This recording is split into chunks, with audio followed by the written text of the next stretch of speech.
Hai, kembali lagi di dalam Bible for Youth, di mana kita akan menjawab Alkitab dengan Alkitab. Minggu lalu, kita telah melihat bahwa Allah hari ini benar dia tidak kelihatan, namun dia dapat dibuktikan secara objektif dan secara subjektif. Secara objektif, dia menciptakan alam semesta dengan begitu rapi dan teratur. Bahkan dia menciptakan teman-teman dan saya begitu baik. Dan hari ini, secara subjektif, kita juga dapat membuktikan keberadaannya melalui perasaan di dalam batin kita. Kita ada perasaan menyembah, kita yakin bahwa Allah itu ada. Pengalaman kita pun membuktikannya, bagaimana dia menjaga kita sebagaimana kita ada hari ini. Maka kita percaya bahwa dia ada. Tapi pertanyaannya, hari ini bagaimana kita bisa mengenal dia? Meskipun dia ada, tapi dia adalah Allah yang seperti apa? Untuk apa dia menciptakan alam semesta begitu teratur? Untuk apa dia menciptakan Anda dan saya? Untuk apa dia mengatur seluruh kehidupan kita?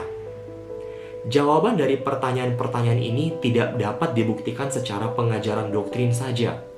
Tetapi kita, secara pribadi, perlu mengenal siapa Allah. Maka dengan mengenal Allah kita dapat mengenal tujuannya. Dan melalui mengetahui tujuan Allah, khususnya dalam penghidupan kita dan hubungannya dengan kita, maka kita akan menemukan makna hidup kita. Mari bersama-sama malam hari ini kita mengenal siapa Allah kita, bagaimana cara kita mengenalnya. Mari kita melihatnya di dalam Alkitab. Hosea pasal 6 ayat 3 berkata, "Marilah kita mengenal dan berusaha sungguh-sungguh mengenal Tuhan."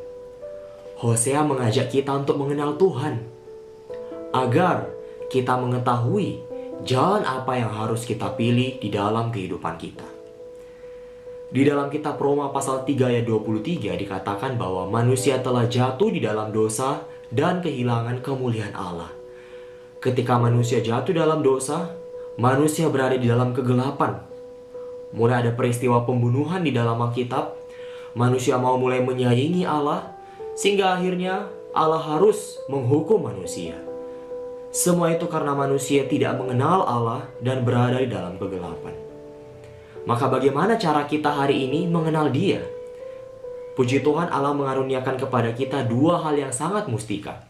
Pertama adalah Roh-Nya yang adalah dirinya sendiri yang tinggal di dalam kita. Yohanes pasal 20 ayat 22 berkata, ketika Yesus ada di dalam kebangkitan, Dia menghembusi murid-muridnya dengan Roh Kudus. Dia berkata, "Terimalah Roh Kudus." Roh Kudus ini adalah Allah sendiri yang masuk ke dalam setiap kaum beriman, pada saat itu murid-murid, dan hari ini kepada kita, orang yang percaya kepada Tuhan Yesus. Sehingga hari ini kita mulai tertarik kepada Dia, hari ini kita mulai peka terhadap dosa, dan hari ini kita mulai punya kepekaan rohani. Tetapi Allah yang di dalam kita sebagai roh itu abstrak. Tapi puji Tuhan, kita punya hal yang kedua yang Tuhan berikan kepada kita untuk bisa mengenal Dia, yaitu firman-Nya yang ada di luar, bahkan hari ini ada di tangan setiap kita. Mazmur pasal 119 ayat 105 mengatakan bahwa firman itu adalah pelita bagi kaki kita dan terang bagi jalan kita. Jangan lupa tadi kita telah mengatakan bahwa ketika manusia jatuh dalam dosa, mereka berada dalam kegelapan. Kegelapan memerlukan terang. Tanpa terang, kita tidak bisa membedakan mana yang benar dan mana yang tidak benar, mana racun, mana bukan. Tapi untuk itu kita perlu terang. Apakah terang itu? Terang itu adalah firman Allah. Firman Allah ini terang. Bahkan dikatakan di dalam ayat 130 di pasal yang sama, "Bila tersingkap, firman-Mu itu memberi terang." Teman-teman sekalian, hari ini untuk mengenal Allah, Allah memberikan kita dua hal ini. Roh-Nya yang menerangi batin kita, karena roh adalah diri Allah itu sendiri. Dan firman-Nya yang menerangi langkah kita di luar. Karena firman menurut Yohanes 1 ayat 1 adalah Allah itu sendiri. Lalu hari ini bagaimana dengan firman dan roh kita bisa mengenal Allah? Mari bergabung dalam diskusi malam hari ini untuk mengenal lebih lanjut.